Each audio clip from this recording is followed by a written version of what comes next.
Hey, you do what you got to do. Yeah, It yeah. was a dummy, but it was a convincing dummy. Fairly convincing, except for the whole, yoga move there.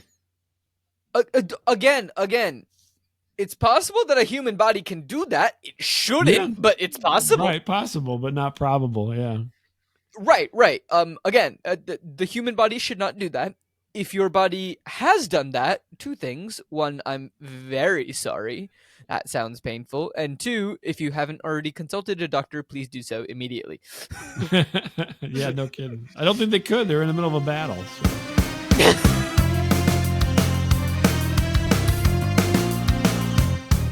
What's poppin', y'all? Welcome to Post Finale. I'm your host, Ankit Madhira. I'm an actor and a musician who hasn't seen a lot of films, so to make my friends happy and potentially provide a new perspective on some popular films, I am on a quest to change that. I'm not alone, however. This week, I am joined by Bob LeMent from Static Radio. Bob, how are you doing? I'm doing great. How are you? I'm doing well. Thank you so much for joining and reaching out, saying that you'd be interested in joining. Oh, yeah. This should be fun. Yeah, I'm looking forward to it. So this week we are talking about Terminator, the first one. Before I get into what I know about the film / the franchise, when was the first time that you watched the film? Do you have any remembrance? Like, what drew you to this film? Oh, sure. Oh, yeah. I remember. Now, I seen this film when it was at the theaters. So it's been a while. This would be what, 84? So yeah, I was a youngin' and in 84, and I went to the theaters to see this, and I saw it mainly because it looked like a really cool science fiction movie.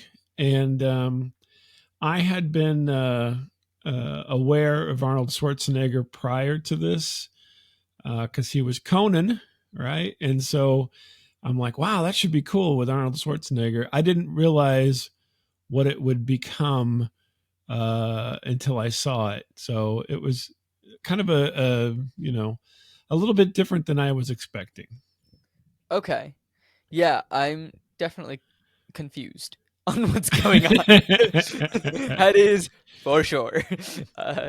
But yeah, wonderful. Yeah. So you saw it in theaters. Did you watch the other films in theaters? I know that there are at least 3, maybe more. Oh yeah, I saw them all. I remember. Yeah, the franchise for Terminator, well, became a franchise after this movie, right? But before that, it was just kind of this weird little, science fiction movie that was actually quite low budget, I think, at the time. And so as soon as I saw that one, I was hooked. And I think I've seen all of them but Terminator Salvation, which is the one with Christian Bale. I think, is that the one? Anyway, I didn't see that one at the theater. Your it guess didn't, is as it didn't good have as mine. it wasn't the same. So Yeah, fair enough. So here's what I know about this film. Spoiler alert, not a lot. So I know that Arnold Schwarzenegger is in the film, and he is the Terminator as far as I know. I would be very surprised if he isn't. I know that at some point he says, "I'll be back." Don't know when that happens. Don't even know if it's in this film. I just know that it is said. So, really flying by the seat of my pants here. I think it has something to do with cyborgs. It's set in the future. I do know that, and like the future of 1984 when it came out. Yeah. So I don't know when in the future. I just know that it was set in the future, and I'm pretty sure, like I said, Arnold is the Terminator. He may be a cyborg. I'm still confused on that aspect, if that may or may not be true. Well, he certainly is naked at the beginning. Yep. We definitely do see that. Yeah. Did not expect that. Oh boy. So yeah, why don't we just jump straight into it? So pretty much where we're at. We start in LA of 2029 AD. And my immediate reaction was, that's in 5 years. Why does it feel like it should be further? Well, because they made it in 1984. So 2029 seemed like forever, it was going to be forever before we got to that. That's like they're like sitting around, I'm sure, in the writers' room going, well, what date could we be at? Well, we don't want to be too far, 2029. Let's do that, and then yeah, probably just how it happened. I mean, hey, you got a solid like 45 years there. Yeah, Like exactly. you did well. You picked distance. One thing that does always confuse me though is like some of these sci-fi movies, and I don't know if like there's a reason why it couldn't be too far in the future. Maybe that'll be revealed. Kind of like how in Back to the Future he goes 15 years in the past, Mhm. but then 15 year it's not 15, it's 30 years in the past and then 30 years in the In the future. future, yeah. So, yeah, that still helps us out in terms of like it makes sense of why it was the 30. I don't know if there's a reason that like 45, I don't know, 45 seems like a very specific number of years. That's a good question. I don't know that I've heard any stories or read anything that says that that's why they picked that. Oh, I think a lot okay. of times they pick these things because they don't want to be so far ahead that they can't use current technologies, right? So they want to have, budget wise, you need to have things that you can get your hands on. And so you know but this one, basically, it was, at the beginning, it's like a burned out stuff, it's dystopia. Yeah. And so it's easy to get a bunch of junk cars, it's cheap. I feel like it's not that difficult. Go to the junkyard and just be like, "Hi, we will take things off of your hands," and they'll be like, "Thank you." Yeah, they'll be like, yeah, smash them more and bring them back, I guess. But so my guess, yeah, I think that's probably why they went for that, was just because it's going to, budgetarily, just knowing now after the fact that it was not a super high budget movie. I'm sure that played into it, and knowing the Okay. background of James Cameron. I mean, James Cameron came from, you know, the the cheap movie making school, and so he's making movies on shoestrings before this as well. So it's not like they had like a bunch of money. I think Yeah. Piranha 2 was one of his first movies he ever made, which was a real low budget kind of thing. So Okay. um, Yeah, I mean, I didn't realize that this was James Cameron, and then his name popped up. I mean, this isn't a spoiler, so like it's fine. But like, yeah, I didn't realize that this was also one of his. And then as I was watching some of it, I was like, it tracks. Ba- Lots of explosions, big lights. yep, Like, yep, yeah. So so yeah, I think Piranha 2. I'm confirming it for myself here. Yeah, Piranha okay, 2 was the first.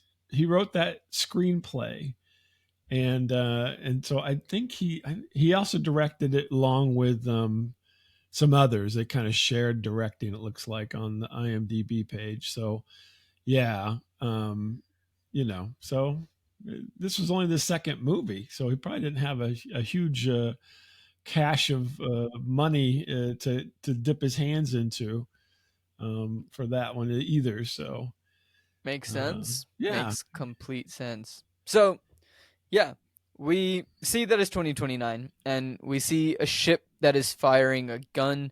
It has like one of those light guns, plasma blaster things from Star Mhm. Wars, and there's a soldier who dives for cover. And then we see some text, and this is what the text reads, ladies and gentlemen. The machines rose from the ashes of the nuclear fire. Their war to exterminate mankind had raged for decades, but the final battle would not be fought in the future. It would be fought here, in our present, tonight. Spooky, huh? Spooky, interesting. Yeah. I had to remind ourselves that the present was 1984 for a second, but Yeah. we're good. And I was like, okay, this is interesting. Which I have thoughts about this, and I'll talk about it at the end a little bit. But it does set it up of like, okay, this is why we're in 1984, not in 2029. Cool, sounds good. Here we go. So we then get the title cards, they start to roll through. I have definitely heard this soundtrack before at minimum. I don't remember if I've played the music from the soundtrack, but I know that I've heard it before because the soundtrack started playing, and I was like, I recognize this. Dun, dun, dun, dun, dun, dun, dun, dun, dun, dun. Yeah. And James Cameron wrote the soundtrack. I didn't realize that he wrote the soundtrack. I mean, Yeah. I was not paying very close attention That to the that credits. music I that dun, probably dun, should have dun, paid dun, more. yeah.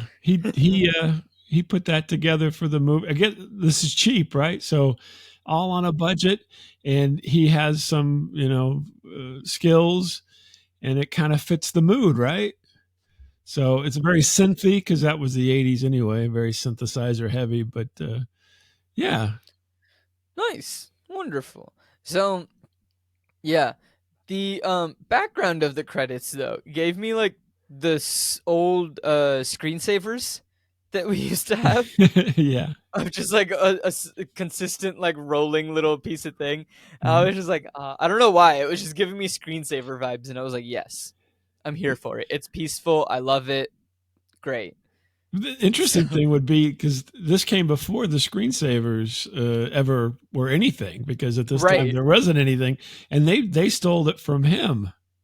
It's very possible. Yeah. I would 100% believe that that's the way. I just have more experience with screensavers than this. So That's funny. Yeah, so they had to borrow from this because there wasn't screensavers at this point. So yeah, there's fair no enough. CGI in this movie. This movie is all it's all miniatures and real things. Which I find very interesting. Like, I really like seeing some of the times where you're like, okay, how are you doing this effect without CGI? And I think Mhm. that was a big thing with Oppenheimer recently as well. Mhm. Like, that's why it was such a big deal that they didn't use CGI, is because Mhm. now CGI is such a norm that going Right. back to Mhm. not using it is like, oh, like, that's something impressive. Well, yeah, So, because it's a lot of work. yeah, So yeah, yeah, at the beginning, you see the things, the laser cannon firing. You see, treads. You see a foot come down, I think, at some point, and crush a skull or something. And all of that was done in miniatures, most likely, for a lot of that, except for when you could tell it was a full, crush cars and things like that, and people running right. around the junkyard or what have you. Fair enough. You know Mhm. what? They may have even just filmed at a junkyard. We were saying that they Yeah. like went to a different location. They were on a budget. They didn't take anything. No. They just booked out the junkyard and were like, "Hi, we're just Yeah. gonna blow up some of your stuff." Cool. Yeah, it's okay. Yeah, the junkyard's like, I don't care. Yeah. It was the '80s. They definitely didn't care. Yeah. Well, there's more to that than you know. And this, I'm trying to think. I don't want to get too far ahead, but I'll Okay. remember. I'll file that away for later. Sounds good. Much appreciated.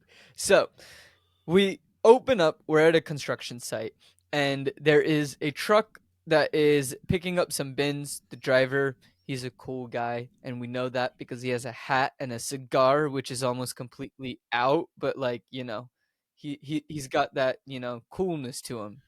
What the hell? I think that's what he Yeah, says. he's just like, what the hell? The truck suddenly stops. The driver's very confused, and the street starts to get littered with papers, probably from the trash that he's picking up. And the truck is then hit with lightning. And then I just wrote, God, I love old school lightning effects. And then nothing happens to the truck or the guy inside. And I feel like I'm more fascinated about that with the lightning than just lightning like appearing randomly. Mhm. I think I'm more he didn't fascinated he that there's jump no out though at damage. some point. Didn't he? Yeah. In a wide shot, I think he kind of skedaddles at some point during all that.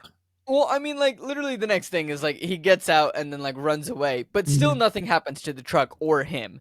So, cool. Actually, that's not true. Something does happen to the truck. Something happens to the truck. Did I miss something with the truck?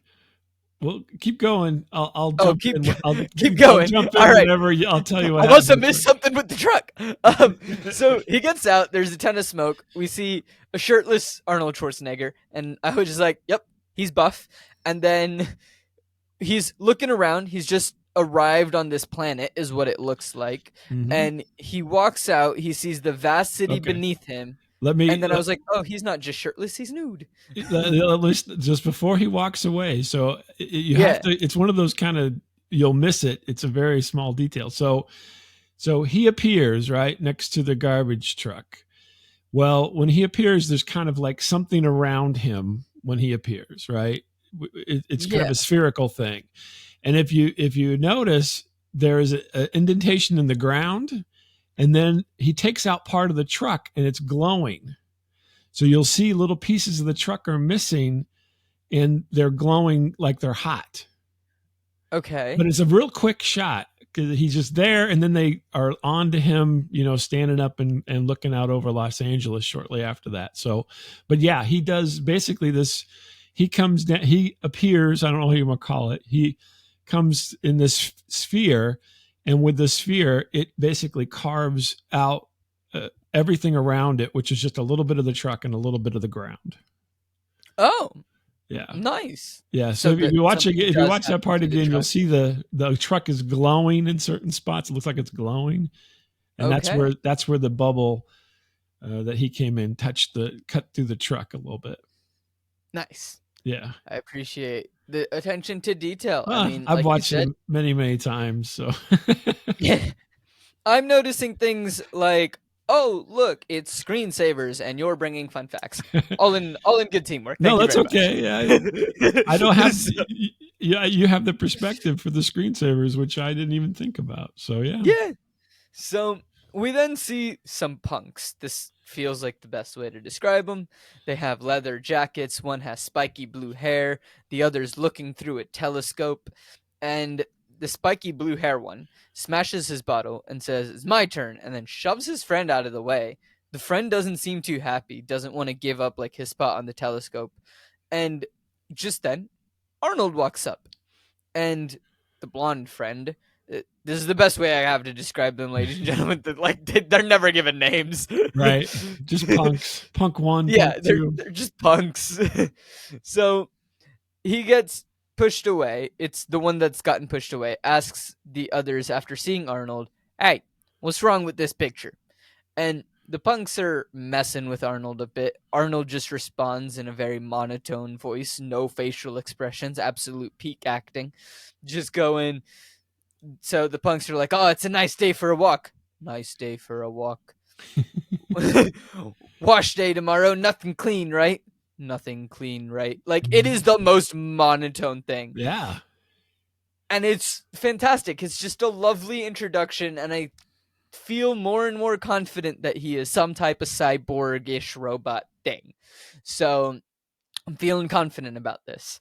So then what happens is, like, the blonde one, he's snapping his fingers and really drives home the punk kid image. So, like, he's got the role.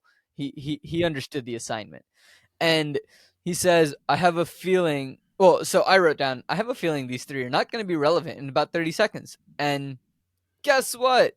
Spoiler alert, they ain't relevant in about 30 seconds. So Arnold tells them to give them his clothes. And obviously the punks say, "F you, asshole," and bring out switchblades. Didn't see that one coming, but sure.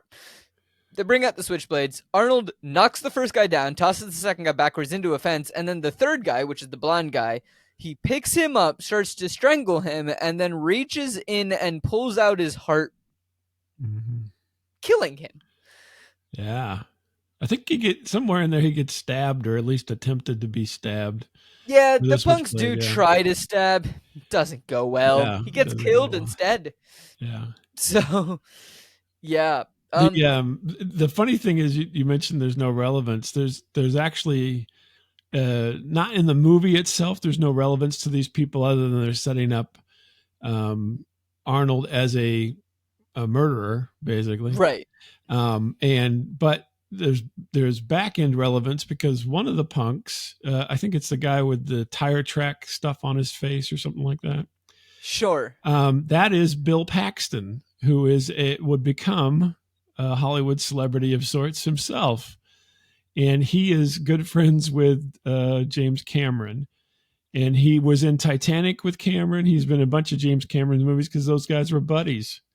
And he had Nice. that one little part in Terminator But he went on to be in The Predator 2 and Twister and all kinds of movies throughout the 90s into the 2000s. He passed away not too long ago, but yeah, he himself became quite the Hollywood celebrity, and that was one of his early appearances.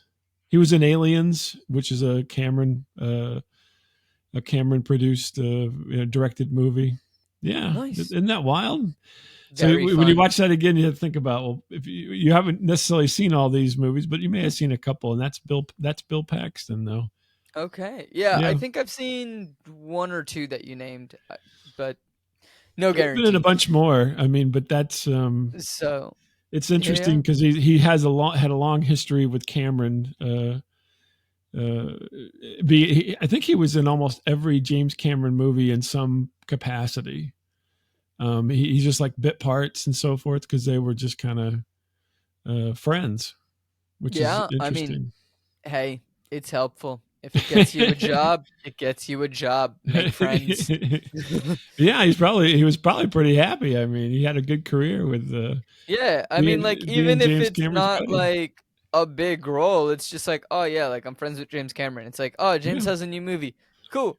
And it's like, also for James, it's just like, "Oh, we need someone to play this part. I got a guy. Don't worry about I it. know Like, a we guy. can move on." He's available. Exactly. Yeah, Yeah, yeah. He's available. We'll figure out a time. Like, we got a guy. You don't need to cast this role. Like, that's let's right. go. Don't worry about Like, it. there we go.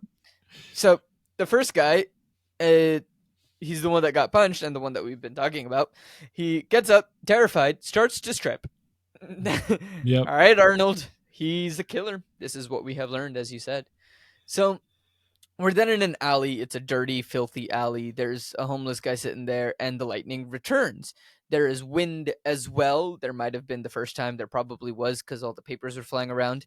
But after a big flash, we get another nude guy dropping in, and this time he's in the fetal position. Hmm.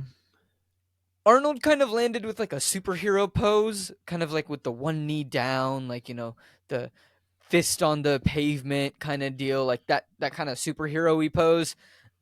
Not the second one. The second one is in pure fetal position. Yep. So at first I was like, wait, is this the blonde guy that Arnold just killed? No, it's not. I just thought that it might be in a quick shot. But he's in a lot of pain. He's very confused on where he is. He sees a piece of paper fall and then he starts to run away. No idea if that piece of paper was important so far. It doesn't seem like it has been. I highly doubt it will be. So he turns and runs into our homeless friend who we saw earlier. And the homeless friend is just like, "Hey, buddy, did you just see that real bright light?" Yeah. Yeah, my immediate thought was, "Bye bye, Mr. Homeless Guy. You were fun and you brought joy to the screen. Thank you for your time." Yeah. I Yeah, think his purpose was to set up that, and I'm sure if you know the name of the character yet, but his purpose was to set up that guy appeared, right? From yeah. someplace else out of nowhere. So, So, yeah. yeah, I don't know either of their names. So, literally, for this entire episode, I'm gonna be calling them Arnold because he's never been given a name. I'm assuming he's the Terminator, but I've been wrong multiple times before, so I'm not like jumping to any conclusions claiming that he is. So, yeah, I'm just gonna call him Arnold, and I guess we'll just call this guy Blondie because I have no idea what his name is. Blondie. Hey, He has Blondie. he has blonde hair, so we're Yeah. calling him Blondie for this episode, at least until I learn his name. So we'll say he's the other guy that came from someplace else as well. Yeah, yeah, Yeah, the he's the less other guy, less muscular guy. not as buff, not as buff. So Yeah, yeah, the yeah. cop car pulls up, just Well, as Blondie is putting on some before we move pants. on to that, Oh so yeah, the other thing I just remembered as you were talking about it, because you were talking about the one guy seemed to appear in pain, whereas Arnold didn't appear in pain when he was there. But both of them, I don't know if you remember. It's hard to tell depending on how you were watching it. They were both kind of smoking. Both of Yeah, them were. there was a lot of smoke. Yeah, whenever they appeared. So it was like, they were hot or they were cold or something was going on where their bodies were literally looked like they were smoking, Hmm. which is interesting, which may give you a clue there because one person's in pain, the other person's not. So, We'll see. Yeah, yeah. yeah. But yeah, so the cop car pulls up. Blondie's putting on some pants. The cops get out of the car. They start to chase him, and you know, fair play, Blondie. Fair Mhm. play. Yeah. Run from the cops if you are found in Mhm. this situation in very specific things. Usually, people don't run from the cops. Please don't. That seems like a bad life choice. So But he the he homeless guy. stole somebody's pants, didn't he? Yeah, yeah, yeah. I Oh, mean, like, sorry, you haven't got to that part. no, no, no. He stole the pants. I understand. I mean, Yeah. like, literally, the next line is the homeless guy going, "The son of a bitch stole my pants." Not gonna lie, Uh-huh. I thought he was dead. Now I think he was supposed to be like a drunk bum or something. Yeah, he was drunk and just in the alleyway. I just thought that he would have died. Because at this time, I'm thinking that Blondie and Arnold are on a team. Like, they're Mm. together. Well, yeah, but to So, the uh, Blondie didn't kill the guy. no, He he just took his didn't. pants. He just took his pants. You know, interesting that he took the pants first, but also makes sense. Yeah. So, because, yeah, like, I don't know. So, we then have a chase down of Blondie. The music's intense. They're trying to corner him with the car. He heads down an alleyway. A random rogue car pops up. It almost hits Blondie, but he barrel rolls over it with ease. The cop doesn't need to. The cop can just scoot by because it's not like it trapped the cop or anything. Blondie then breaks through a gate and suddenly disappears. The cop can't seem to find him. It's eerie, and the cop is shining his light, not sure where he is. Blondie jumps out from the shadows. He attacks the cop, and then the gun goes off. And Blondie grabs the gun and aims it at the cop, and asks, "What's the date?" Hmm. It's the 12th of May. It's a Thursday. And then he says the year. The But year. What year is it? before yeah, before answering, we see the cop car is slowly coming towards them down the alley in the slowest pursuit possible. And the cop does seem a bit confused by this question. And it makes sense for Blondie to be asking the question because he's not from this world or this time. We've seen that he has come from a different time. He just materialized. So makes complete sense. Wasn't confused on why he was asking.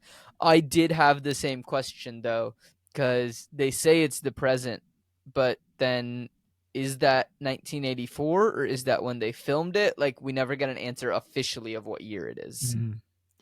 So I'm guessing 1984, but Okay. don't officially know yet. Mhm. So he runs away. He's blocked by another car, and then he breaks into a building. And he's running through the building. Did a nice little spin move to get around a corner. It was elegant. And he keeps running. He's crawling as well. He's very smart. He's using his surroundings to stay out of sight, using different levels. So, like, he crawls, he runs, he sneaks around. He's doing a very good job of staying out of sight from the cops. And it seems like we're now in some type of clothing or fashion store. So, Blondie's able to get dressed. He grabs a jacket, he puts them on, he continues running around the store. We see him find some shoes. The cops are still looking. They are very bad at their jobs. And we see that Blondie very specifically puts on some black Nike sneakers that have a white Nike logo with a white stripe around the ankle and a white stripe around the base. Mhm. And two thoughts popped into my head. Number one, product placement. Yeah. Number two, was this an actual shoe that Nike had in the 1980s that was like a really popular shoe? Yes. Okay, It was cool. hugely popular. You couldn't. It would be. So this would be, pre Air Jordan and all these kind of sneakers that people collect now. So this Hmm. would have been like proto collectible sneaker. When this came Okay. out, it was everybody wanted it, right? And nobody could get it. Okay. Yeah, but there was no sneaker collecting thing happening then. That wasn't a thing. And so this Yeah. was kind of like this, and then and you mentioned Back to the Future before, and they had the shoes that lace themselves in the Right. Back to the Future too. So those all were kind of things that helped to bring forward, oddly enough, the collection of sneakers in the future, because they didn't have the self lacing ones. They do now, but they didn't at that time. But just to give you an example, but yeah, those shoes, everybody wanted those shoes. It was like the Okay. coolest shoe you could have, basically. Cool. Yeah. Very I know it's fun. weird, but you don't think of it. But yeah, that was all proto collecting shoes stuff. Yeah. I don't understand the whole collecting shoes business like it's just not me. I'm not a sneakerhead. Props to anybody that is. Like that's your Mhm. world and joy. Just doesn't make sense to me, but hey, you do you. Yeah. No, definitely. But yeah, it's weird. I personally don't understand it that much either, but I know that it's a big thing now. And I remember being a kid then, I'm like, everybody is like, oh my gosh, did you see he had the Nike, whatever they were called? I can't remember off the top of my head, but um, the Velcro, sneakers. And there was no Velcro in tennis shoes or anything like that back then. That was like one of the first ones. It was, Yeah. it was insane. So, Okay. Yeah, for me Velcro was pretty common by the time I was growing up. mhm. I do remember like light up shoes were like a big thing. I don't know when light up shoes came out. They probably came out years in ahead. But like me growing up, like everyone wanted light up shoes, and I remember distinctively one time I got written up at school because like our school had a dress code, and I accidentally wore my light up shoes to school, Mhm. and I felt like the coolest kid, but I also got in trouble. So, Yeah. it put it into perspective. So, yeah, that was like my fad in shoes. And like, I do like shoes, I just don't get the whole buying and selling and Yeah. not It's wearing weird. super expensive sneakers. I don't know, not my world, but props to anyone that gets it. So, he has the shoes on. He's now clothed and prepped, and he's hiding in a photography booth. And he dashes out as the sirens get louder. He goes out the door, but there's a cop car that comes up to the door, so he runs upstairs, up a non working escalator specifically, probably non working because unlike nowadays, they actually turned off the lights at the store. Mhm. It's a And the wild escalator. concept. And the And the escalator, yeah. escalator, Mhm. hey, department stores, maybe I don't know, save some energy, shut off your lights when you go home for the night and you close up. H&M, you don't need to have lights on 24 hours when you're closed. Mhm. Make it obvious. It's nice and helpful from a distance to just know I haven't made it in time. Like, I don't understand why people just leave the lights on and just don't do anything with it. I don't know. No Yeah. clue. I suppose, the other interesting thing is the timing of this is there wasn't a lot of 24-hour kind of situations back then. Everything closed. Right. You would rarely find anything open, especially like clothing or anything like that, for sure. Not like a convenience store, but Exactly. I mean, like, even now, living in London, I mean, London, everything closes at like 11 at the latest, unless you're trying to go to like a club. But like, most things close at 11. And if you're not going to a club, like, I don't normally go to a club, like, it's just like, hi, there are limited options after that, depending on where you are. And especially like clothing stores or anything, like, most of those are closing by like 8, 9. I think maybe the latest I know of, like one that you could claim is a clothing store that closes later, is I think like the nearby grocery store, which has a clothing section in it, closes at like 10 or 11. So like, it's things like that, right? But right. even then, like, they're closing, but then still leaving the lights on when the store is shut. So I don't know. I feel like the big department store should just turn off their lights. Yeah. So do do the beautiful thing. Get motion sensor lights. Like they'll turn off automatically. If no one's in there, Yeah. great. I don't think So, those were even a thing back then. oh yeah, no, I would be very surprised if they were. um, yeah. So he dashes out. He goes up the non-working escalator and he climbs out the side of the building, I'm assuming through a window, down the fire escape and to a cop car where he reaches in and he grabs a rifle. My reaction was, I'm sorry, what? But then also, based on his previous actions, this doesn't like surprise me that much. I was just surprised that like he would just take it straight from the cop car or that the cops would just leave it in the car. I feel like I'm more surprised that the cops just left a rifle in an unlocked car. Well, you would be surprised. So, Yeah, if I can good lord. interject, Yeah. that was not uncommon for the time period. So, actually, even today, most cop cars have a shotgun mounted like that, but it is locked now. So there's Yeah. a mount on it, and then there's a mount that goes around the barrel to hold it upright like that, and then it's locked. But back then, they had the mount; it wasn't locked, and that was not terribly uncommon for the time period. Okay. Yeah, not that I've been in a bunch of cop cars, but I've been in a couple. No, fair enough. I mean, like, I knew that they had rifles, shotguns in the cop cars, but like, for my whole life, they've always been locked. Right, yeah. Yeah, So, probably, yeah. I'm sure stuff happened.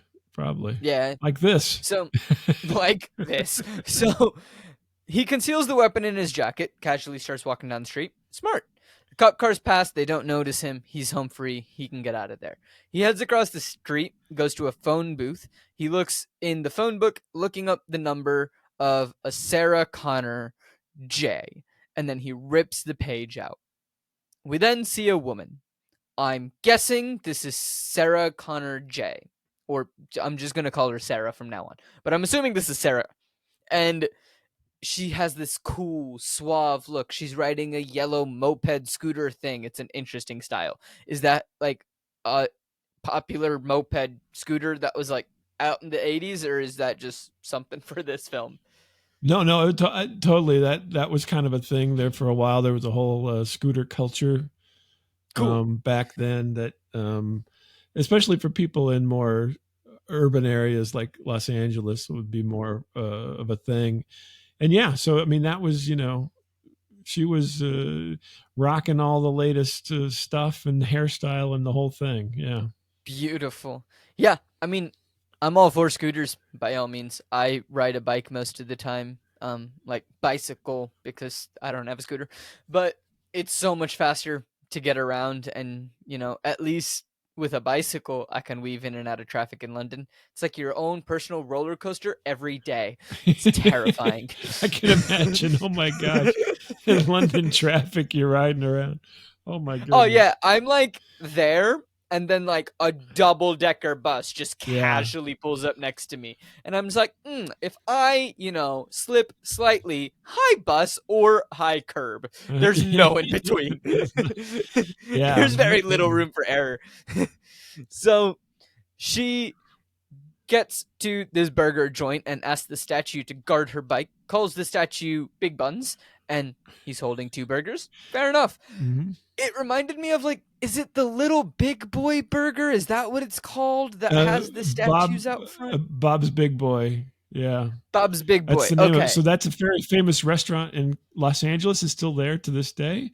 And he's the big boy. And Bob's Big Boy was the name of the restaurant.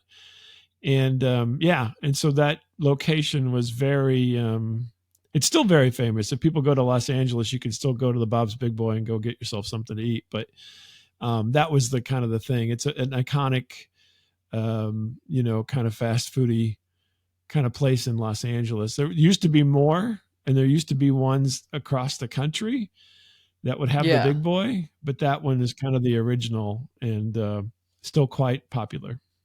Nice. Yeah, because I remember one. Yeah. I mean, I don't know if it was the same necessarily chain, but like a very similar chain. It might have been the same thing. But I think it was in Louisville where I grew up, and Mhm. they had like the statue there, but he was only holding one burger. So maybe he got an Yeah. Was update. it Shoney's? Was it No, called it definitely Shoney's? had like Big Boy in the title. I don't Okay. think it was Shoney's. Yeah, Um, Shoney's was another one that kind of was a big boy kind of model and usually had the kid holding up something. Yeah. yeah, But yeah, it definitely yeah, you can still go to wasn't that restaurant. So, Shoney's, but yeah, yeah, interesting, nice. mhm. Anyway, so she goes there. She's there for her shift, and cool. She's late. What's new? We see on the punch card, it is Sarah Connor. I'm gonna give myself a win because it's rare. So well done, me. Yeah. Wasn't the hardest thing to predict. So meanwhile, outside, we're in a completely different setting. We see Arnold, and it's Mhm. menacing music time. And he's wearing a bedazzled brown and black coat. He walks up to a car. He punches in the window. He Mhm. gets in the car, hot wires it, and away we go. Yeah. Cool. Dun, dun, dun, That's dun, all there dun, is to dun, that. dun, dun, dun, dun, dun, dun. Yeah, Yeah, it's great music for that kind of somewhat sinister music for all that. Yeah. it is sinister. I really like it. It's a beautiful soundtrack. I mean, look, he's understood leitmotifs very well. Hmm. So Sarah is a waitress. It's a busy day. We see a rude asshole that says, "Honey, can I have that coffee now, please?" Meanwhile, listeners, if you need a reminder, she is carrying 3 plates of food. Buddy, wait a minute. Like, you can wait. You can send a reminder, but you don't need to be rude about it. Like, even if she's walking by, you can just be like, "Hi, can I get some coffee when you get the chance?" Right? Like, you can remind them that's okay, but don't be rude about it. When you see that she's actively doing something, if she's not doing something, still don't be rude. But, Hmm. like, you can ask for it now. Just, you know, PSA, treat people who hold your food kindly. Right. Exactly. So, Yeah. Treat your server well. Yeah. yeah, don't piss off the people who have to handle your food. Exactly. So, at the table, all the plates are wrong. The clients whose food it is, they're rude as well. He's like, "Well, that one's mine, but I didn't have fries." Nobody's telling her who has the burly beef. They are not a helpful group of people. On a completely different table, while she's having a conversation with these 3 gentlemen, obviously frazzled, some lady's like, "Miss, I'm ready to order now." Like, lady, what did I just say? Take a note. Just wait. Be patient. You can see she's actively doing something, like talking to another human being about their food order. You can wait. I'm sure she'll get to you. She places the food down. She spills the drink all over him, apologizes profusely. She's trying to dry this guy off, asking if it's real leather. Luckily, it isn't. He's fake. And it's fine. I That's would very never buy clever. real leather either. So, like, props to him. So, while she's doing all of this, some kid decides that he's gonna take a surprisingly round scoop of ice cream and just drop it into her pocket. Yeah. And it's chocolate ice cream as well. And she looks at the kid like, "What the fuck?" The friend walks up and is just like, "Well, put it this way, in 100 years, who's gonna care?" Who's gonna care? That's right. That was a lot of a scene. Like, I Yeah. feel so bad for Sarah. Yeah. Yeah, exactly. She's kind of put upon. She's not it's setting up a lot of things for the movie. She's put upon. She doesn't have a lot of control over her life, right? These little kids even getting one up on her, right? So yeah, you really do feel sorry for Sarah, and you wonder, you know, where does she fit into this scenario with you've got a murderer, Arnold, and you got another guy who's just randomly stealing things that he needs, but so far he hasn't murdered anybody. But he is evading the police, so he's not a quote unquote good guy. And then we have Sarah now in the story, and who is really you might say down on her luck. She's in a kind of a crappy service job, and is not treated real well. No. Yeah, it's not the greatest. As someone who works in hospitality currently to pay some bills, that one hit close to home. Like there are many times that people are rude. It's not Mm-hmm. nice. Treat your servers, bartenders, treat them with kindness. At the end of the day, like if you treat them with kindness, they're going to serve you first. Like Yeah. whenever I'm bartending, I'm more likely to go to someone who's like patient, like understanding that like, hey, I'm swamped, like I'm getting to as many people as I can get to, Mm-hmm. rather than people who are like, hey, meet, like, Right. hey, if I understand if like you raise your hand just like to get their attention, be like, hi, like I would like a drink, like if we're at a bar situation, right? Like, Mm-hmm. it's a busy bar, you kind of raise your hand and you're like, hey, I'm just waiting, right? It's completely fine. If the bartender has clocked you, be patient. If they forget about you, like after like, they serve like maybe one or two other people because there might be a little bit of a queue, if they still haven't come to you, you can ask them again, like just be like, hey, like I'm still here in case you forgot about me because things get hectic. Mm-hmm. But just be kind, be patient. You will get your food, you will get your drinks. Just wait Mm-hmm. sometimes. So anyway, that public service announcement aside, we just seem to have a lot of those in this episode. You know, Well, don't but run that's from the good though, because cops. essentially this you if we're looking at this from a story standpoint, you're building the story, and the reason you're spinning off into these things is because this story is building. It's not just kind of boring. There's a lot Yeah, of weird, interesting happenstances that are building towards something. there's a lot of things, and yeah, most of this episode is building. I'm excited because I legitimately haven't seen listeners past the point that we are recording to today. So anything Mm-hmm. that you hear in this episode is what I have seen in this film. So And I would say you are, knowing the rest of the story, you are almost at the end of the first act. So we have generally things have three acts, and you're right, almost at the end of the first act, which is giving you background on all the people involved and setting up lovely. the situation. So yeah, this is where you're at. There we go. See, I may not have seen films, but I have a general understanding of how stories work. So, we're at the Alamo. It's a sports shop and they have guns. Mm-hmm. So, they are having a store wide sale. And hey, we're with Arnold. What are we buying? Let's take a little look at the shopping spree, shall we?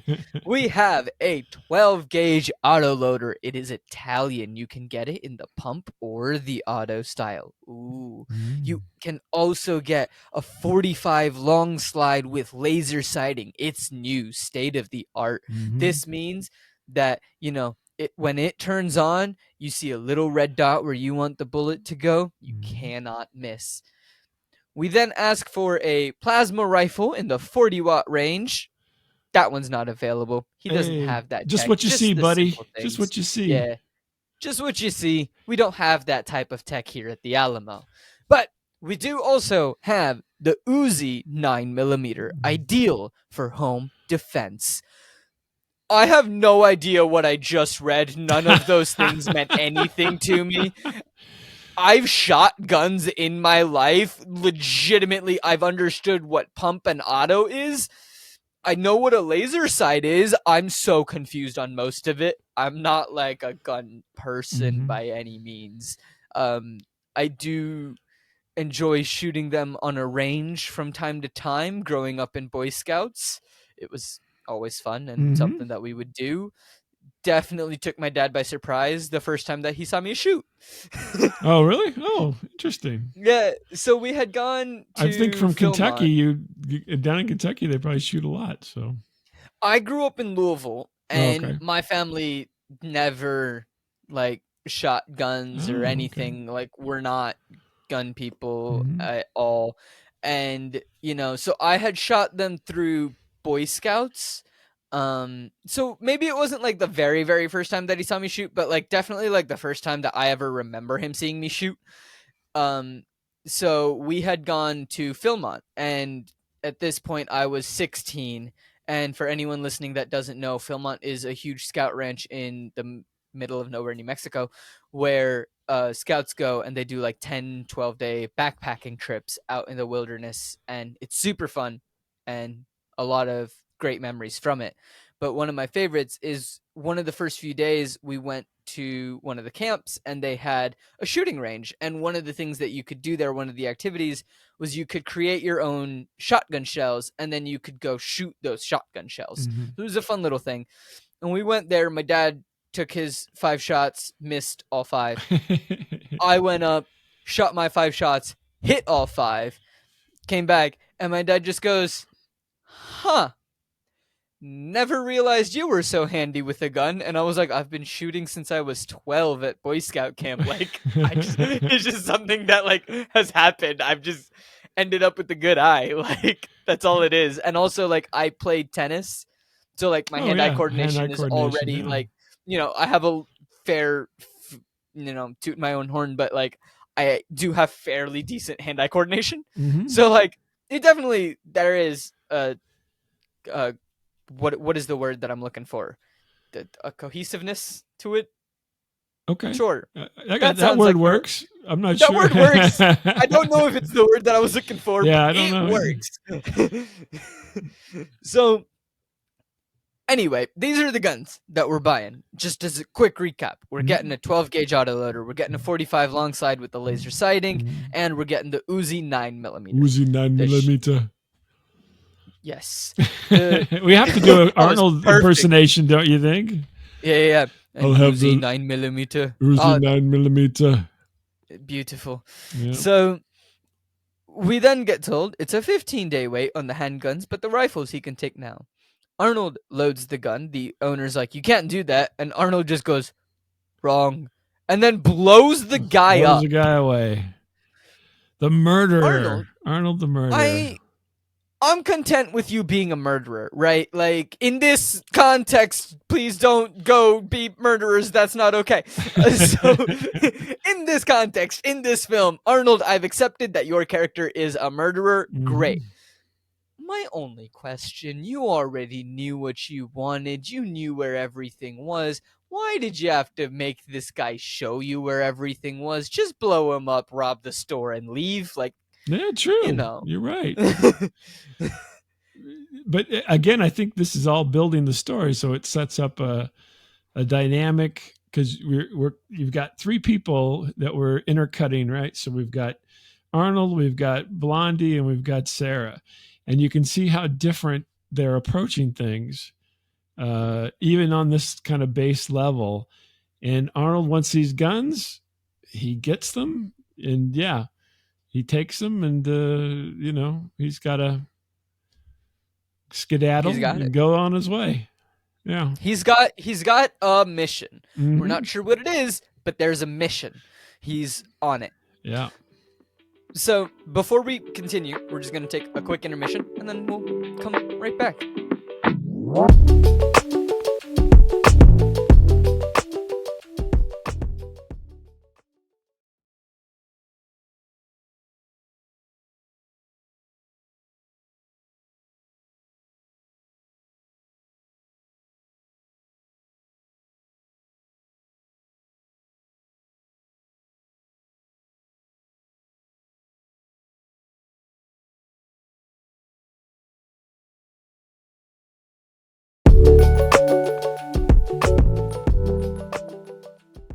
So, we're back, and we see Blondie, and he was getting a gun, cutting a gun. Was that what he was doing? I couldn't quite tell what he was trying to do. So he took the shotgun from the cop car, and then he got like a hacksaw or some type of saw.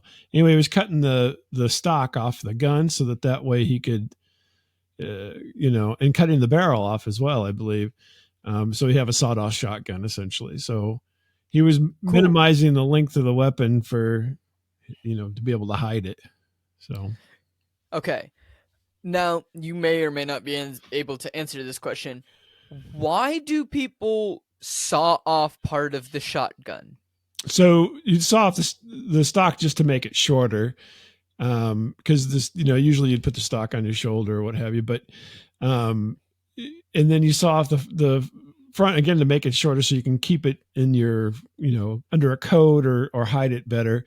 And then also it's historically it's a close range kind of a situation. So, it shotguns have I think it's called a choke. And so whenever you shoot it, it has all these little pellets that fly out the end of it, right? And then the pattern of those pellets is the choke. And so if you saw off the barrel, it's just going to go everywhere. So anything in front of you is going to get shot.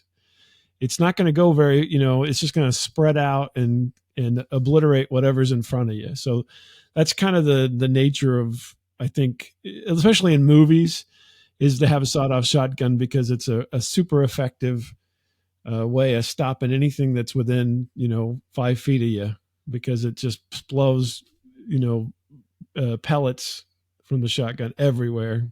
So I think that's more the idea, was for concealment and for effectiveness at a close range would be my guess. They never explain it other than that shortly after he cuts the stuff off, I think he puts something on it like a sling, and he puts it over his shoulder. So it's he kind under of his puts coat. a sling on it, hides it under his coat, and then walks out into a busy street. Right. So you ever see because you're in Europe, so whenever you go places in Europe, sometimes you'll see security, and they have a rifle, a sling rifle over their shoulder and so forth, so that it's usually hanging, and then they can just and pick it right up and shoot it. And that's the idea, is it's all ready to go. Okay. Cool. Yeah, I was just curious. So he walks out on the busy street. That's the end of that lovely little scene. We just see that he now has a sawed-off shotgun. He's preparing. So there your two scenes with Arnold and with him are okay. So how are they preparing? Well, they're getting weapons, right? And so they're preparing for something. So yeah, they've arrived. They've gotten clothing. They're moving through, the area. They're now acquiring weapons. And for Blondie, it's a concealed weapon. For Arnold, he doesn't seem to care. You don't give it to him. So, yeah. So that's, it's kind of just preparation, I suppose, for whatever's to come. Whatever's to come. Let's find out. Speaking of Arnold, he also rolls up to a phone booth. There's a bloke there with a beard and wearing a light blue shirt with dark blue overalls, asking his girlfriend to come get him, and his bike broke. And he's like, "Oh, I don't care what you're doing, come and get me." Arnold proceeds to shove him out of the way. Honestly, I'm fine with this. Like, he didn't kill him. He didn't kill him. And he was rude, didn't care that the girlfriend was possibly doing something of importance. Don't know what she's doing. So, he could have been kinder about it. But I also, not too much. Because, I understand. You're in a stressful situation. Your bike just broke. Understandable. But still, don't really mind that much. But it is funny because he just goes, "Hey, man, you got a serious attitude problem." That's right. I think the interesting part of that, it's funny, right? There's a lot of little funny bits throughout all this. They're just kind of like weird interactions and funny happenings. But yeah, the interesting is that guy kind of is, if you or I were to come upon that person at a payphone, we wouldn't jerk them out of the payphone, right? And I think that's also what it's portraying in the story is Arnold is not acting or reacting, obviously, like everybody else. And this guy would be intimidating person to meet on the street and just say, "Okay, I'm gonna use this phone now." Phone booths aren't a thing now, but back then that was fairly normal. Right. But you would never do that, right? And so now Reese. I just said his name. I'm sorry. Blondie. Apologize. Oh, I didn't even clock that you said his name. So Blondie. Blondie is sneaky. He's sneaking around. Everywhere he goes, he's sneaking. Arnold, there's nothing. He doesn't seem to be following any rules. He doesn't seem to be worried about anything. He's just doing what he needs to do. And I think that kind of sets up an interesting thing. Yeah. Yeah.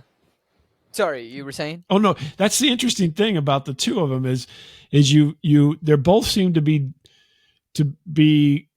heading toward a goal that's similar, right? Because they're doing the same things, right? They're acquiring weapons, they're acquiring things and getting prepared for something, but they're doing it in totally different ways. One is the Blondie is very, very sneaky. Arnold's character is very, very straightforward and overt, right? Just doing what he needs to do at that moment in time, as opposed to worrying about people seeing him or catching him or anything like that. Doesn't even seem to care about it. Nope, Yeah. not at So, but all. that's all part of this bringing the story forward for these characters. So, as you're watching it, not only is Arnold a murderer, I think everybody in your mind, even though it's happening fairly quickly, is building, what this person is. Right? We're building up to what? Well, that's got to be the bad guy, and then Blondie, you're like, well, he seems to be a bad guy, but he's not acting like the bad guy is acting. So, yeah. Yeah, definitely. So Arnold is also looking for Sarah Connor, Mm. but he stops his finger on Jay above Anne, whereas Blondie stopped his finger on Anne, which Mhm. makes me think that Arnold might have a different Sarah. Mm. We'll see. So, in a neighborhood now, there's a cute little blue toy semi truck, and it gets run over by Arnold in his car. Uh-huh. Arnold don't give a toot, not even to the children. Arnold gets out and walks up to a house. There's a small dog tied up outside. The dog ain't happy, and Arnold kicks. Sorry, he doesn't kick anything. He knocks on the door like a Mhm. polite gentleman. It is opened by Sarah Connor, different Sarah Connor than earlier. Mhm. Arnold then proceeds to throw the door open, aims his new. Oh wait, before he does that, he says something, Oh, doesn't he? he says something. Yeah, to the lady who opens the door. What's he Oh, say? did I not catch what he said? Uh-huh. He goes, "Are you Sarah Connor?" Oh, yeah. He does confirm. Uh-huh. He does confirm that this Are is you Sarah Sarah Connor. Connor? And she said yes or something affirmative, and then boom, oh, Boom. punch in the door. Punching the door open. There's a gun with the laser that he uses. He points it at her head, proceeds to shoot her. Mm-hmm. And then he empties the mag out from you know, 5 feet away Mm-hmm. and shoots her a total of 6 times. Yeah. This is the first time I wrote down the phrase "he don't give a toot" because I was like, it is a bright and sunny day out, and it Right. is broad daylight. Mm-hmm. He don't give a toot. Yeah, no, he doesn't. But the interesting thing is that whole scene, and I won't tell you why, but is foreshadowing for things to come later. Ooh, okay. I will keep this little nugget Everything placed you in my brain. mentioned in that sequence foreshadows something to come. I look forward to it. Let us see if I can figure out what that is. See, you would think that me knowing that this is foreshadowing will help.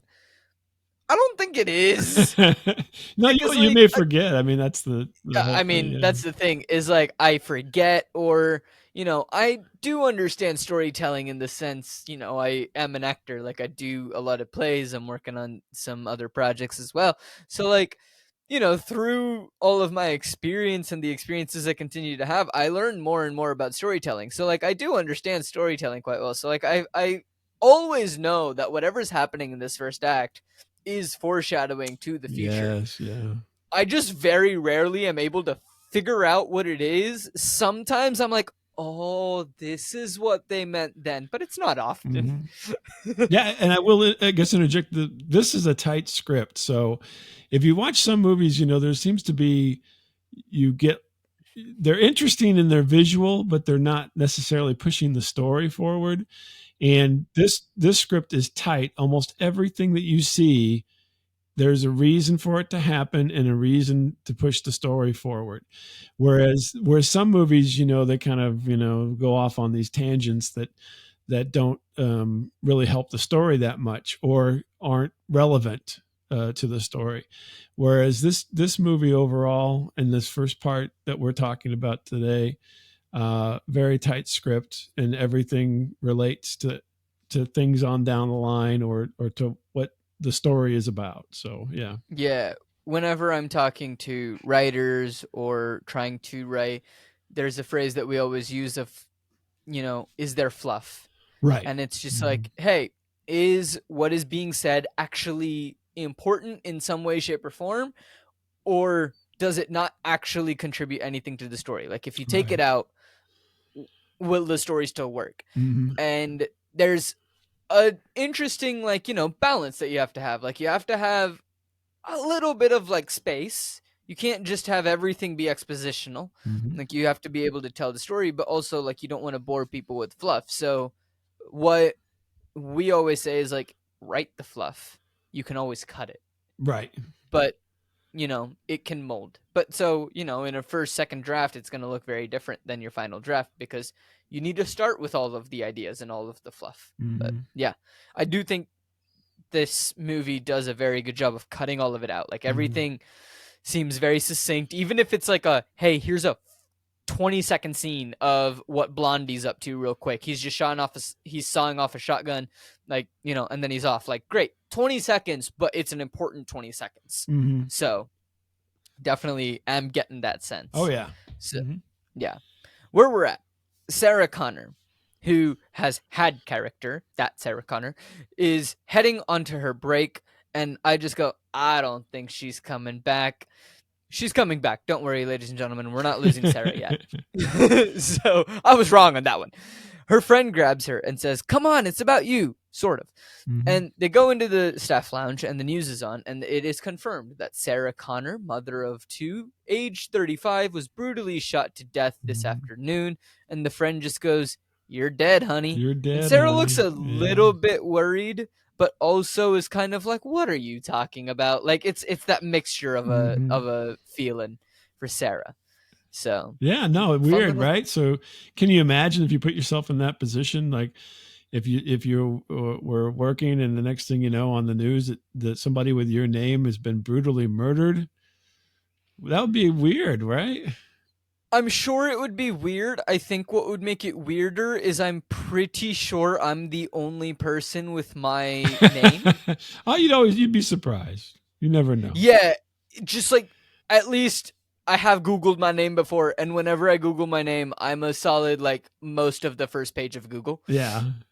or Well, Bing or like any other search engine. And like, I've scrolled, haven't found, like, I found multiple other people with the name Ankit. Like, that is a super common name. But when you mhm, add my last name as well, then it's a little different. And then yeah, when you have my full name, legitimately nobody else even comes up. right. So Yeah, but Sarah yeah, Connor, not so different. We've actually not seen her listing in Sarah the Connor. in the phone book for the time period in the phone book a couple of times now, and there's multiple Sarah Connors. So, There is. I do wonder if they just picked up a phone book, or if that was a prop that they made for the film, or if they just picked up a phone book and um, just found a random Sarah Connor and like maybe changed a few of the, like, numbers and things so that it didn't officially match up to anybody.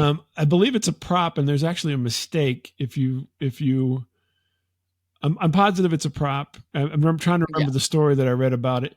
So there's a mistake. If you look at the page that Blondie has versus the page that Arnold has, they're different in a way, Ooh. but they shouldn't be because essentially they uh, are from the same source, right? And but the prop, Right. They're in the prop same changed area. between the two scenes being shot. I can't remember what the changes off the top of my head now, but I'm pretty sure there's something about that. So if you go back and you were to freeze frame on those two things, you'll notice that they're just a little bit different.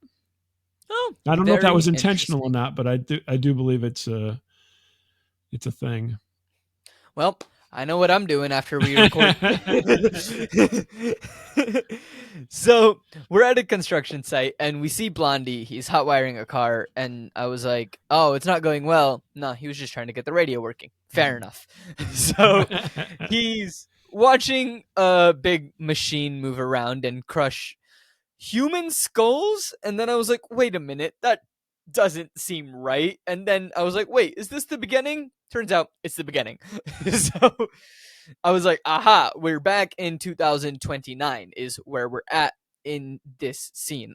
So what we see is we see Blondie and a woman, and they are in battle, and they are crawling away from the large automated machine which is firing plasma blasters at them. There is also a hovercraft which they are attempting to avoid. We then see them run through a battlefield. Beautiful green screen. We see Blondie arm a grenade and he launches it at the machine right in front of its wheel. Is Track. wheel the right term? Track. There we go. Right in front of its track. So it lands right in front of his track. The machine goes over it, and I was like, it's a dud. The lady then throws the grenade and then proceeds to get blown to smithereens by one of the plasma blasters. Yeah. She dead. Goodbye. She did not last long. No. Well, maybe she did. She's not one of the human skulls that were just crushed. So yeah. I don't know. Maybe she did last long, but not in terms of this scene. Not for the scene. Yeah. No. She wasn't really around much for the scene. So then Blondie's grenade does work. It does blow up the whole machine. Cool. And then Car Ex Machina has appeared, and Blondie rushes in. So they drive away from the burning wreckage of this explosion while they are being chased and shot at by the hovercraft. And Blondie drives over a jump, and might I just say, the guy shooting the gun better have a broken back with the bending he just did. Mm-hmm. For context, ladies and gentlemen, he went backwards and looked like he was in half. Yeah. It was rough. Yeah, very rough. But then he proceeds to shoot the gun. Mm-hmm. He's fine. It's the adrenaline. He ain't fine because the very next thing that happens is that the car proceeds to flip over, and then the hovercraft leaves them alone instead of finishing the job. Rookie mistake. It's gonna come back to bite them in the butt, probably at the end of the film. Mm-hmm. Maybe you never know. Never know. This is my a little bit of a hint of my prediction is that it's gonna come back and bite them in the butt at the end of the film because they didn't finish off Blondie. Right. So Blondie screams in pain. This jolts him awake back in present day. Mm-hmm. And this whole bit was backstory. This is when I clocked that this whole bit is backstory. Yeah, flashback. Yeah. I didn't realize that it was a backstory and a flashback. So I was like, interesting. And I paused and had a thing.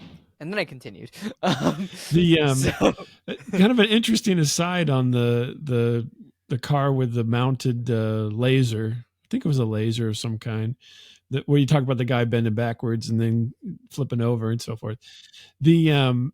So this is all kind of a post-apocalyptic kind of environment that we're in at this point during this fighting and so forth. And there's other movies in the time period that actually used that motif as well as that kind of vehicle. So there's a movie called Road Warrior. It's called Mad Max 2. It's out of Australia. And there's a vehicle just like that, but it's not laser. It shoots darts, but it's a guy standing up in the back, and then they have a whole chase scene with it and so forth.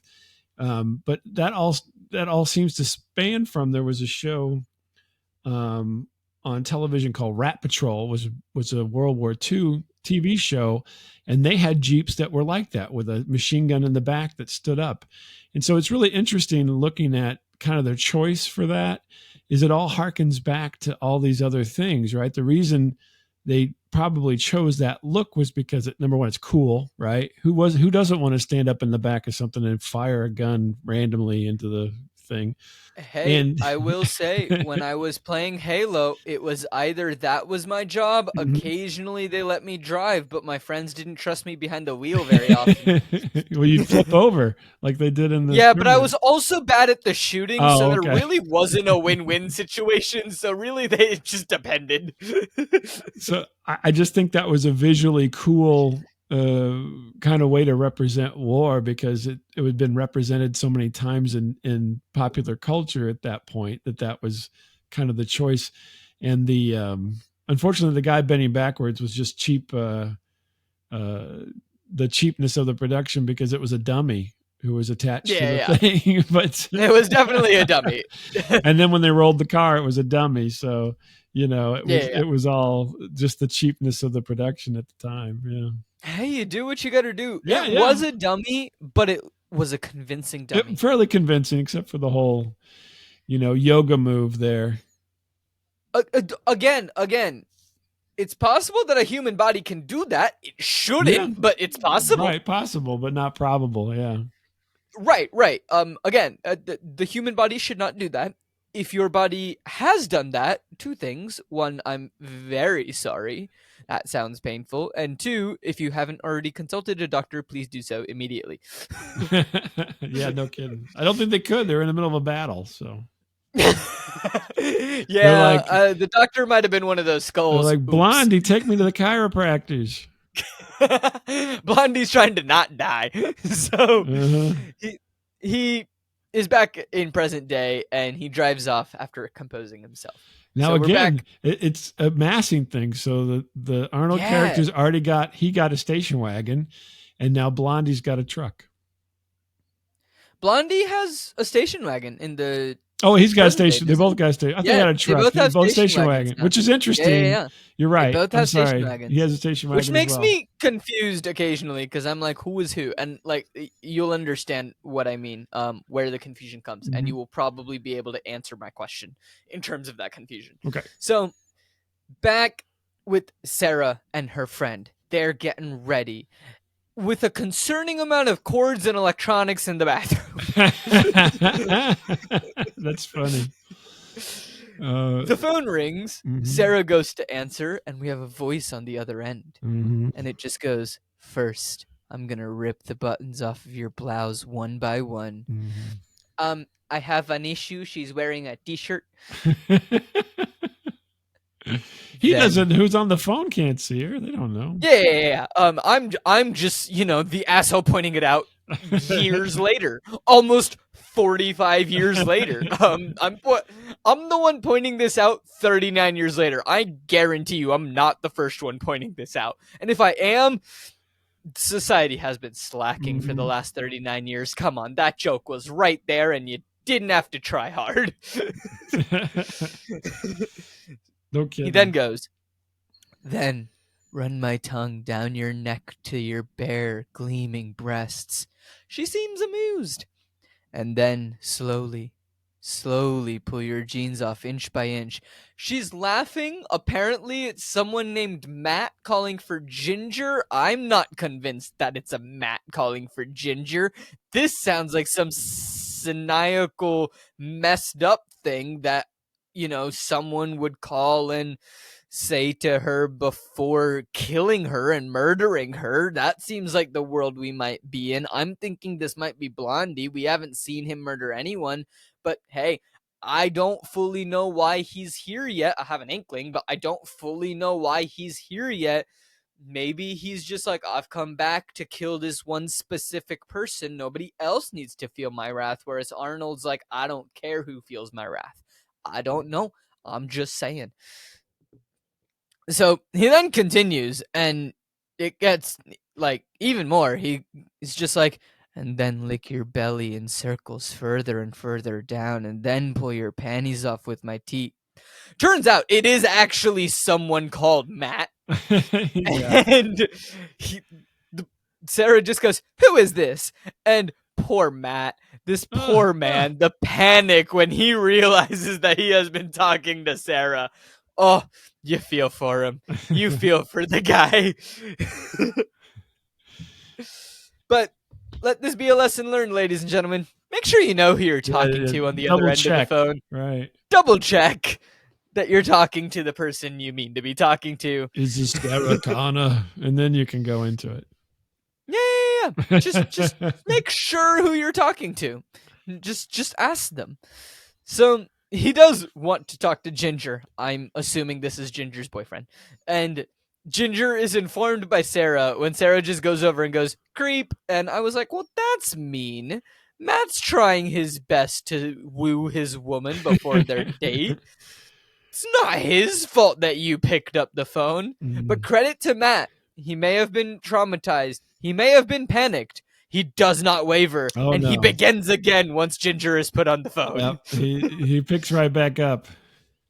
Let's go, Matt. I'm here on Matt's side. Like, he doesn't let it knock him down too hard.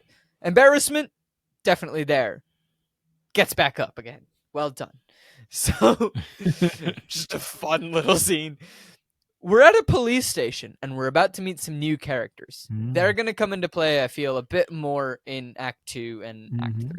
But at this police station, we meet Ed. He is given the case of Sarah Connors. She was shot 6 times less than 10 feet away with a large caliber weapon.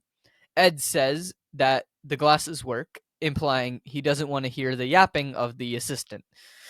So I felt bad for the assistant. I was like, the assistant's just trying to brief you, man. But also, Ed might have had a day.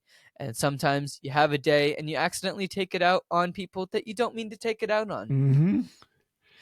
So now those, if I can, so those two characters. So one of them is Paul Winfield is the actor, and the African American gentleman, and then the other guy is Lance Hendrickson, right? So these two actors. At that point in time, Paul Winfield was already known. He was a known guy, not like a big star, but he was a known actor, had been around for quite some time. Lance Hendrickson was in Piranha 2, one of James Cameron's first movies, and he also is in a bunch of other James Cameron movies to come. So they're kind of friends. It's kind of like the Bill Paxton thing again. So, yeah, I mean, Lance Hendrickson. Definitely. My acting teacher told me one time, like, hey, it's going to be rough, don't get me wrong, but you get one little bit of a break, and then if people like you on set and you do a good job, they might call you for a small role in their next one. They might, just be like, hey, you're reliable, you're a good presence on set, then, let's keep getting him work. Even if it's small roles here and there. That's the way it works. It's networking. It's a fun time when it's networking, and for me personally, networking is like, I'm going to a party. Yeah. And then my parents are just like, their networking events very different. Or even some of my friends, because my parents are further along in their careers, but other friends who are still in the early stages of their career, it's just their networking events very different. They're like, oh yeah, I went to this business retreat meeting thing and I networked with people. There was conferences, lots of talks, a lot of people chatting and things like that. And then I'm like, yeah, I went to a birthday party. Different places. That was my networking event right there. Yeah. It's I went to a birthday party. But you go, but it's a networking thing. Yes, you're there to have fun, but at the same time, you're networking. And it's just different worlds that you run in and how different circles work. So anyway, we learn that there's also a second dead girl. And Ed is just like, what's the point of all of this? And both girls are named Sarah Connor. How interesting. Very interesting. We never see the second Sarah Connor that gets blown to smithereens, but she's presumably dead. But then Ed says one day pattern killer, and I don't know what that means. I think it's something about serial killers and how sometimes they have a pattern. Don't know if it'll play. One day seemed weird. Some name would have one name pattern killer would make more sense. One day, just I don't know. It might allude to something a bit later. It might not. I have no idea. So now the interesting thing about the way you set it up there is, okay, so we've seen Arnold kill one Sarah Connor. We've seen Blondie basically prepare the same as Arnold, except in a slightly different way. And we still don't know if he's not a murderer. So who killed the other Sarah Connor? They don't say, but it happened in the same day. So that this is something that's happening very quickly. And so I think that's where that line comes from, one day pattern killer, because there's a pattern to Sarah Connors, right? That's emerging, and it happened in quick succession. So did Blondie kill the other Sarah Connor? Or did Arnold kill the other Sarah Connor? We don't know.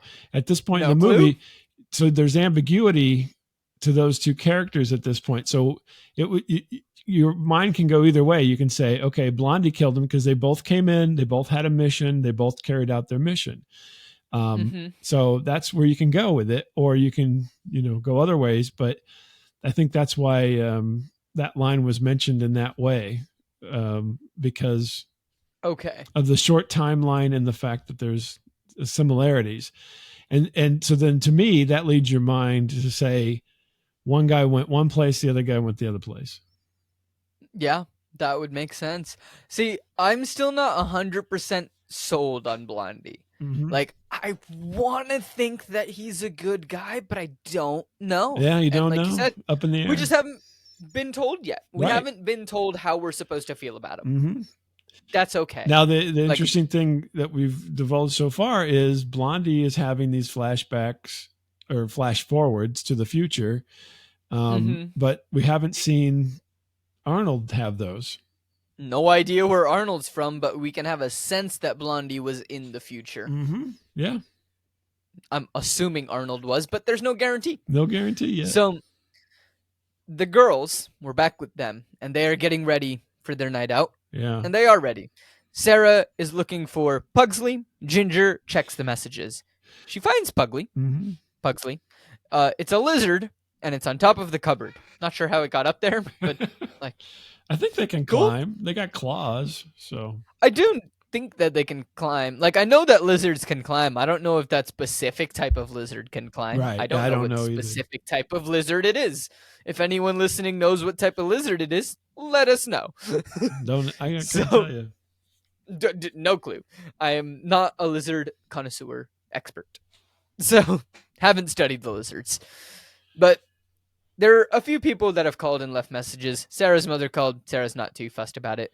And then Stan calls, said something has come up and that he can't make it tonight. He does feel really bad. He'll make it up to her and will call in a day or so. Pretty much he's canceled the date that she was about to go on. Sarah is upset about this news, which is understandable. And Ginger calls him a bum, going, he has a Porsche, but it's Friday. How can he treat you like this? Mm-hmm. Ginger, calm yourself. Things come up. The Ginger's ready for, she's ready to go out. It's Friday night.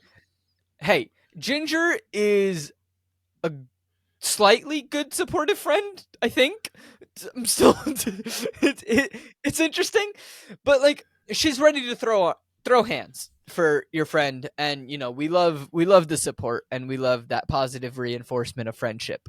But like maybe take a step back.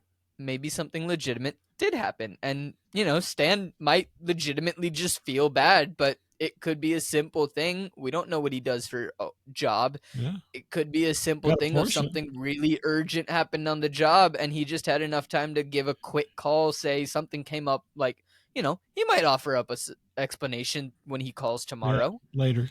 Like, he's not saying that he's not going to call. He will make it up to her. Mm-hmm. It's okay. Like, it's never fun to cancel a date, but life happens sometimes. So Sarah seems to understand this as well. She's like, I'll live. It's okay. Pugsley still loves me, right? Pugsley, he's a lizard, has no reaction. Well done, Pugsley. Well done, Pugsley, yep. Sarah decides to go to a movie, and she walks out, and Matt is outside, and he scares her, and I just laughed. I do like that, even though Matt is, like, horrified, it seems like all three of them are close enough to where, like, it's kind of like a laughable thing. Mm-hmm. Like, they'll just laugh about it and move on. It's nice to interject a little humor and kind of daily life, kind of a scenario going on there. As opposed to all the murder that's been happening in other areas of the story. There has been a fair significant amount of murder in other places. At least, at least 3, 4, let's see, five people murdered more than likely. So 5 people. Well, let's see. Let's do the count. And we have the guy at the beginning who got his heart ripped out. We have the store owner, the gun store owner. First and Sarah then Connor. Oh, the future Sarah Connor has died. And then we have the 2 present day Sarah Connors. So we're at 5 deaths so far. And we don't know the other 2 thugs' injuries. We didn't see, they got pushed off screen or whatever, so they could have been killed by their things. They just started stripping. Right, one was running away. Then it cut away. Yeah. So we don't know if they got killed or not. Yeah. So we can say 5 confirmed deaths. Confirmed, yeah. 5 confirmed deaths. Mhm. So, yeah, she heads to her moped. She looks down both ways down a very eerie, quiet parking garage. And I go, well, someone's definitely waiting for her. And then she drives off, and we see that she's being followed by, is it Blondie?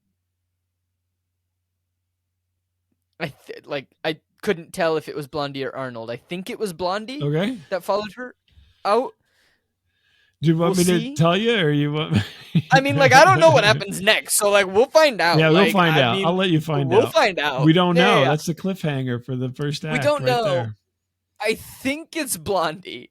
I cannot 100% tell you if it was Blondie because it was a dark shot. Right. Yeah. So it was dark. His face was in shadows. Both of them have similar hair Mhm. in the film. Like, and you didn't see much of the body. All you could see was like a rough outline of the face. So it was just hard to tell. I Mhm. think it was Blondie. But yeah, this is all that I have seen of the film. I'm very intrigued. As we were saying, I definitely feel like I'm right on the edge of like the end of Act 1. So Mhm. that's why I stopped here, because I was like, all right, now that we're following, I feel like the next scene is going to be interaction between 2 of our 3 characters that we have been Right. following. Yeah, they've all been separate at this point, right? But They've all been yeah, separate. I had a and we have the feeling that the cops next now. We've got scene, the yeah, cops we as have the well. cops. Mhm. We have 4 different storylines that we're looking at. Mhm. I feel like 2 of these storylines are about to Right. intertwine. Everything's going to converge at some point, right? So. It has to. That's how Mhm. stories tend to work. Yep. But I don't know. I've also been wrong about that before. I think that I know how a story is going to work, and I'm like, this is going to happen. No, no, it doesn't happen. So, yeah. So I will leave you all with this prediction of what I think is going to happen.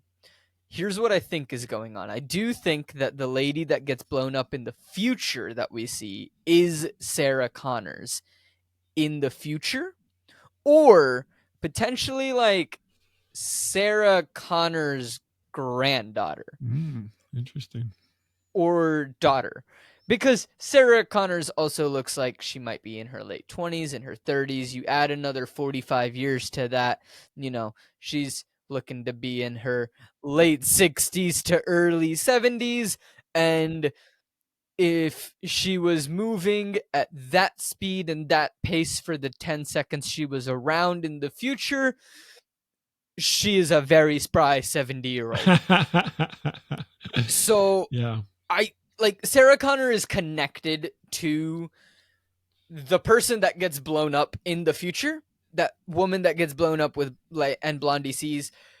I don't know in what capacity. I think more likely it's Sarah Connor is like the grandmother or mother or something like that. But that being said, I think what is going to happen is that Blondie is going back. Somehow Sarah Connor is wrapped into a situation that happens sometime between, I'm guessing we're in 1984. So sometime between 1984 and 2029, something happened where machines had AI knowledge and were able to come to life on their own and operate themselves.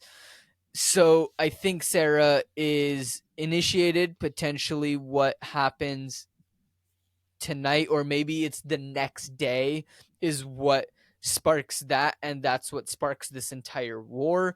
I think what is happening uh is that we have Blondie who has gone back in time to try to stop Sarah from doing whatever, or save Sarah in some way, shape, or form. I think there is an element of trying to save Sarah, but I think that it's also possible that Sarah is the one in the future that comes up with the idea of how to then stop the robots. So I think like she's kind of responsible for the beginning of these robots and the end of it. But Okay. what I'm thinking is that she comes up with some way to stop them, and that's why Arnold is sent back in time to stop her, because he is part of this like robot army cyborg, blowing people up thing, Mhm.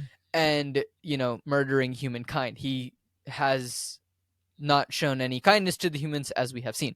So I don't think that he's on the side of the humans. I think he's on the side of the machines. I think he has been sent back to purposely murder Sarah Connor, but they didn't tell him specifically which Sarah Connor it was, whereas Blondie knows which specific Sarah Connor it is. So he goes back in time to try to save Sarah Connor. Oh, interesting. I think all of this comes to fruition in a way where everyone like meets up. The cops are there as well. Not really sure how they loop into all of this, but I feel like they get into this and then there are hurdles that Blondie needs to jump through.